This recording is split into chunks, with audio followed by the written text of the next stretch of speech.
ಸ್ನೇಹಿತರೆ, ಚರಿತ್ರೆಯ ಮತ್ತೊಂದು ವಿಡಿಯೋಗೆ ನಿಮಗೆಲ್ಲ ಪ್ರೀತಿಯ ಸ್ವಾಗತ. ಆಧ್ಯಾತ್ಮಿಕ ಮತ್ತು ಸಾಮಾಜಿಕ ಕ್ರಾಂತಿಯ ಯುಗ ಪುರುಷ, ವಿಶ್ವದ ಮೊದಲ ಸಂಸತ್ತಿನ ರೂವಾರಿ ಎಂಬ ಹೆಗ್ಗಳಿಕೆಗೆ ಪಾತ್ರರಾದ ಬಸವಣ್ಣನ ಬಗ್ಗೆ ನಿಮ್ಗೆಲ್ಲರಿಗೂ ಗೊತ್ತಿದೆ.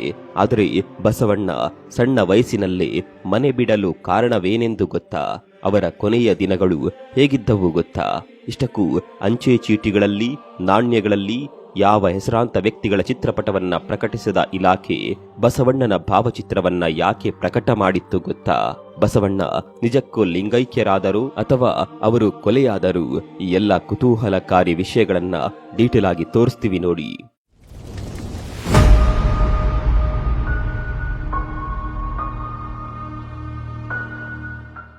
ಕಾಯಕದಲ್ಲೇ ಕೈಲಾಸ ಕಂಡ ವಿಶ್ವಗುರು, ಶೋಷಣೆ ರಹಿತ ಸಮಾನತೆಯ ಸಮಾಜದ ಸೃಷ್ಟಿಗಾಗಿ ಹೋರಾಡಿದ ಸಾಮಾಜಿಕ ಹರಿಕಾರ, ಮೌಢ್ಯವನ್ನ ತನ್ನ ವಚನ ಸಾಹಿತ್ಯದಲ್ಲೇ ಹೋಗಲಾಡಿಸಿ ಜನರಲ್ಲಿ ಹೊಸ ಅರಿವು ಮೂಡಿಸಿದ ಸಮಾಜ ಸುಧಾರಕರಾದ ಬಸವಣ್ಣ ಹುಟ್ಟಿದ್ದು ವಿಜಯಪುರದ ಬಸವನ ಬಾಗೇವಾಡಿಯ ಬ್ರಾಹ್ಮಣ ಮನೆತನದಲ್ಲಿ. ಕೆಲವೊಂದು ದಾಖಲೆಗಳಲ್ಲಿ ಇವರು ಅವರ ತಾಯಿಯ ಮನೆ ಇಂಗಳೇಶ್ವರ ಗ್ರಾಮದಲ್ಲಿ ಹುಟ್ಟಿದರೆಂದು ತಿಳಿದು ಬಂದಿದೆ. ಬಸವಣ್ಣನವರ ತಂದೆ ಮಾಧರಸ ಮತ್ತು ತಾಯಿ ಮಾದಲಾಂಬಿಕೆ. ಅವರಿಗೆ ನಾಗಮ್ಮ ಎಂಬ ಹೆಸರಿನ ಅಕ್ಕ ಕೂಡ ಇದ್ರು. ಹುಟ್ಟಿದ್ದು ಬ್ರಾಹ್ಮಣ ಮನೆತನದಲ್ಲಾದ್ರೂ ಅಲ್ಲಿನ ಶಾಸ್ತ್ರ, ಮೌಢ್ಯ ನಂಬಿಕೆಗಳನ್ನ ಬಾಲ್ಯದಿಂದ ಕಂಡು ಬೇಸತ್ತು ಹೋಗಿದ್ದ ಬಸವಣ್ಣನಿಗೆ ಈ ಸಮಾಜದ ಅಂಕು ಡೊಂಕುಗಳನ್ನ ತಿದ್ದುವ ಮಹತ್ವಾಕಾಂಕ್ಷೆಯೊಂದು ಗಾಢವಾಗಿ ಬೇರೂರಿತ್ತು. ತನ್ನ 8ನೇ ವಯಸ್ಸಿನಲ್ಲಿ ಜನಿವಾರ ಹಾಕುವ ಸಂಪ್ರದಾಯವನ್ನ ಮಾಡಲು ಮನೆಯವರು ತಿಳಿಸಿದಾಗ ಅದನ್ನ ಕಟುವಾಗಿ ವಿರೋಧಿಸುತ್ತಾರೆ ಬಸವಣ್ಣ. ಜನಿವಾರ ಹಾಕೋದೇ ಆದರೆ ಮೊದಲು ಅಕ್ಕನಿಗೆ ಹಾಕಿ, ಅವಳು ನನಗಿಂತ ವಯಸ್ಸಿನಲ್ಲಿ ದೊಡ್ಡವಳು ಎಂದು ವಾದಿಸುತ್ತಾ ಸಮಾಜದಲ್ಲಿ ಹೆಣ್ಣು ಗಂಡು ಎಂಬ ಲಿಂಗ ತಾರತಮ್ಯ ಯಾಕೆ ಮಾಡುತ್ತೀರಿ ಎಂದು ಟೀಕಿಸುತ್ತಾರೆ ಬಸವಣ್ಣ. ಲಿಂಗ ತಾರತಮ್ಯ, ಜಾತಿ ವ್ಯವಸ್ಥೆ, ಶ್ರೀಮಂತ ಬಡವ ಎನ್ನುವ ಕೀಳರಿಮೆಗಳನ್ನ ಕಂಡು ಇದೆಂತಹ ಸಮಾಜವಯ್ಯ ಎಂದು ಜಿಗುಪ್ಸೆಗೊಳ್ಳುತ್ತಾ ಮನೆ ಬಿಟ್ಟು ಹೊರ ನಡೆದು ಬಿಡುತ್ತಾರೆ ಕ್ರಾಂತಿಕಾರಿ ಬಸವಣ್ಣನವರು. ಅಷ್ಟೇ ಅಲ್ಲದೆ ತನ್ನ ವಚನಗಳ ಮೂಲಕ ಸಮಾಜಕ್ಕೆ ಸಂದೇಶಗಳನ್ನ ನೀಡುತ್ತಾ ಕೆಲಸ ಮಾಡಿಯೇ ಜೀವನ ನಡೆಸಬೇಕು, ಆಲಸ್ಯದ ಜೀವನ ವ್ಯರ್ಥ ಎನ್ನುತ್ತಾರೆ. ನಾವು ಮಾಡುವ ಯಾವುದೇ ಕಾರ್ಯದಲ್ಲಿಯೂ ಮೇಲು ಕೀಳು ಎಂಬುದಿಲ್ಲ. ಈ ಸಮಾಜದಲ್ಲಿ ಲಿಂಗ ತಾರತಮ್ಯ ಕೂಡದು. ಪುರುಷರಷ್ಟೇ ಮಹಿಳೆಯರಿಗೂ ಕೂಡ ತಮ್ಮ ಜೀವನವನ್ನ ರೂಪಿಸಿಕೊಳ್ಳುವ ಹಕ್ಕಿದೆ ಎನ್ನುತ್ತಾರೆ. ಸುಳ್ಳು ಹೇಳೋದು, ಕೊಲೆ, ಸುಲಿಗೆ, ಮೋಸ ಮಾಡೋದು, ಪರಸ್ತ್ರೀಯನ್ನ ಮೋಹಿಸೋದು ಅಕ್ಷರಶಃ ಅಪರಾಧ ಅನ್ನೋದು ಬಸವಣ್ಣನವರ ನಿಲುವು. ಸಮಾನತೆ, ಕಾಯಕ, ದಾಸೋಹ ತತ್ವ ಸ್ವೀಕರಿಸುವ ಮತ್ತು ಆಚರಿಸುವ ಯಾರೂ ಕೂಡ ಶಿವಶರಣರಾಗಬಹುದು ಎನ್ನುತ್ತಾ ಪುರೋಹಿತ ಶಾಹಿಗಳಿಂದ ನಿರಂತರವಾಗಿ ವಂಚನೆಗೊಂಡ ಜನರಿಗೆ ಭಕ್ತಿ ಮಾರ್ಗದಲ್ಲೇ ಹೊಸ ಬದುಕನ್ನೇ ಬಸವಣ್ಣ ನೀಡ್ತಾರೆ. ಜಗಜ್ಯೋತಿ ಬಸವೇಶ್ವರ, ಮಹಾ ಮಾನವತವಾದಿ, ಕ್ರಾಂತಿಯೋಗಿ ಬಸವಣ್ಣ, ಭಕ್ತಿ ಭಂಡಾರಿ ಎಂದು ಕರೆಯಲ್ಪಡುವ ಬಸವಣ್ಣ ಜಾತಿ ಭೇದಗಳನ್ನ ಖಂಡಿಸುತ್ತಾ ಹರಿಜನ ಮತ್ತು ಬ್ರಾಹ್ಮಣ ಕುಟುಂಬಗಳ ನಡುವೆ ಅಂತರ್ಜಾತಿ ವಿವಾಹಗಳನ್ನ ನಡೆಸುತ್ತಾ ಹೊಸ ಕ್ರಾಂತಿಗೆ ಭಾಷ್ಯ ಬರೆಯುತ್ತಾರೆ. ಇವರ ಪ್ರೇರಣೆಯಿಂದ ಸಮಾಜದಲ್ಲಿದ್ದ ಲಿಂಗ ತಾರತಮ್ಯ, ಜಾತಿ ಮತಗಳ ಕಚ್ಚಾಟ ಕಡಿಮೆಯಾಗಿ ಸಾಮಾಜಿಕ ಕ್ರಾಂತಿಗೆ ನಾಂದಿ ಹಾಡುತ್ತೆ. ಈವರೆಗೆ ಬಸವಣ್ಣನವರ 1500 ವಚನಗಳು ಸಂಗ್ರಹವಾಗಿದ್ದು ಅನೇಕ ಬಗೆಯ ವಚನಗಳು ಸಾಮಾಜಿಕ ಕಳಕಳಿಯನ್ನ ಮೂಡಿಸುತ್ತವೆ.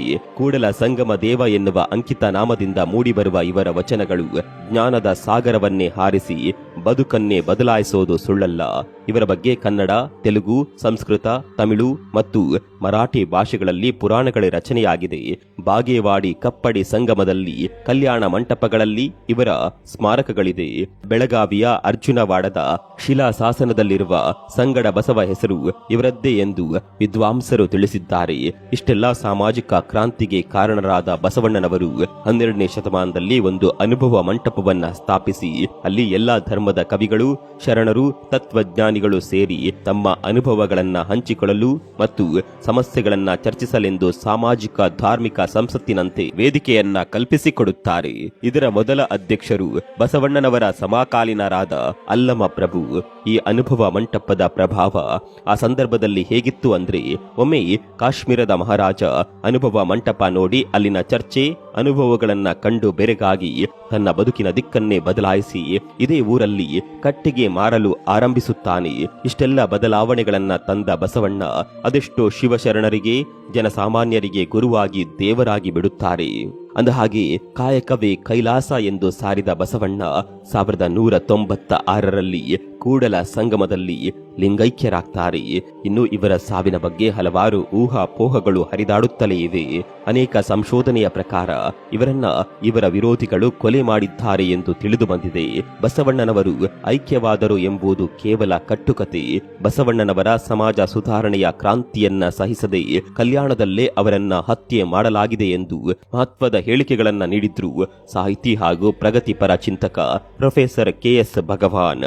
ಇನ್ನು ಅನುಭವ ಮಂಟಪದ ಮೂಲಗಳು ಹೇಳುವ ಪ್ರಕಾರ ಬಸವಣ್ಣನವರ ಸಾವು ಕೊಲೆಯಲ್ಲ, ಆತ್ಮಹತ್ಯೆಯೂ ಅಲ್ಲ, ಅವರದ್ದು ಸಹಜ ಸಾವು. ಆದರೆ ಬಸವಣ್ಣನವರಿಗೆ ಶರಣರ ಕಗ್ಗೊಲೆಯ ಸುದ್ದಿ ತಿಳಿದು ಆಘಾತ ಆಗಿತ್ತು. ಸ್ನೇಹಿತರೆ, ನಿಮ್ಗೆಲ್ಲ ಬಸವಣ್ಣನವರು ಬ್ರಾಹ್ಮಣ ಜಾತಿಯಲ್ಲಿ ಹುಟ್ಟಿದವರು ಅನ್ನೋದು ಗೊತ್ತಿರಬಹುದು. ಇಂದಿನ ಕಾಲದಲ್ಲಿ ಬ್ರಾಹ್ಮಣರ ಹತ್ಯೆ ಮಾಡೋದು ಮಹಾಪಾಪ ಅನ್ನುವ ನಂಬಿಕೆ. ಹೀಗಾಗಿ ಯಾರು ಕೂಡ ಬ್ರಾಹ್ಮಣರ ಕೊಲೆ ಮಾಡೋದಕ್ಕೆ ಸಾಧ್ಯವೇ ಇಲ್ಲ ಅನ್ನುವ ಉಲ್ಲೇಖಗಳು ಕೂಡ ಹಲವು ಕಡೆ ಬರುತ್ತೆ. ಆದರೆ ಬಸವಣ್ಣನವರನ್ನ ಗಡಿಪಾರು ಮಾಡಿದ್ರು ಅನ್ನುವ ಉಲ್ಲೇಖ ಇದೆ. ಗಡಿಪಾರು ಆದ ಮೇಲೆ ಶರಣರ ಕೊಲೆಯಾಗುತ್ತೆ. ರೊಚ್ಚಿಗೆದ್ದ ಶರಣರು ಬಿಜ್ಜಳ ಮಹಾರಾಜನನ್ನ ಕೊಲೆ ಮಾಡುತ್ತಾರೆ. ಇದು ಬಸವ ವಚನದಲ್ಲಿ ಬರುತ್ತದೆ. ಇನ್ನೂ ಕೆಲವು ಕಡೆ ಆತ್ಮಹತ್ಯೆ ಮಾಡಿಕೊಂಡಿದ್ರು ಅನ್ನುವ ಉಲ್ಲೇಖ ಇದೆ. ಇದು ಕೂಡ ಶುದ್ಧ ಸುಳ್ಳು ಅನ್ನೋದಕ್ಕೆ ಸಾಕ್ಷಿ ಇದೆ. ಅವರು ಯಾವುದಕ್ಕೂ ಹೆದರಿದವರಲ್ಲ. ಅವರ ವಚನಗಳನ್ನ ನೋಡಿದ್ರೆ ಅವರ ಮನಸ್ಥಿತಿಯ ಬಗ್ಗೆ ಗೊತ್ತಾಗುತ್ತೆ. ನಾನು ಬಿಜ್ಜಳನು ಹೆದರುವೆನೆ, ಮರಣವೇ ಮಹಾನವಾಮಿ. ಸಾವಿಗೆ ಹೆದರುವವರಲ್ಲ ಶರಣರು. ಸಾವು ಒಂದು ಜೀವನದ ಕೊನೆಯ ಪ್ರಕ್ರಿಯೆ ಅನ್ನೋದು ವಚನಗಳಲ್ಲೇ ಇದೆ. ಹೀಗಾಗಿ ಬಸವಣ್ಣ ಇಂತಹ ನಿರ್ಧಾರಗಳನ್ನ ಮಾಡೋದಕ್ಕೆ ಸಾಧ್ಯವೇ ಇಲ್ಲ.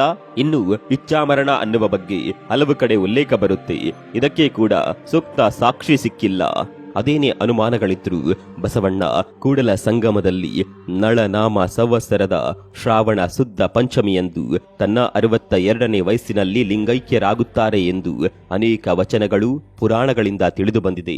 ಇನ್ನು ಇವರು ಲಿಂಗೈಕ್ಯರಾಗಿ 600 ವರ್ಷವಾದ ಹಿನ್ನೆಲೆಯಲ್ಲಿ ಅವರ ಲಿಂಗೈಕ್ಯ ದಿನಾಚರಣೆಯ ನಿಮಿತ್ತ ಭಾರತ ಸರ್ಕಾರದ ಅಂಚೆ ಇಲಾಖೆ 1967ರ ಮೇ 11ರಂದು 15 ಪೈಸೆಯ ಮುಖಬೆಲೆಯ ಅಂಚೆ ಚೀಟಿಯಲ್ಲಿ ಬಸವಣ್ಣನ ಭಾವಚಿತ್ರವನ್ನ ಪ್ರಕಟಿಸುತ್ತಾರೆ.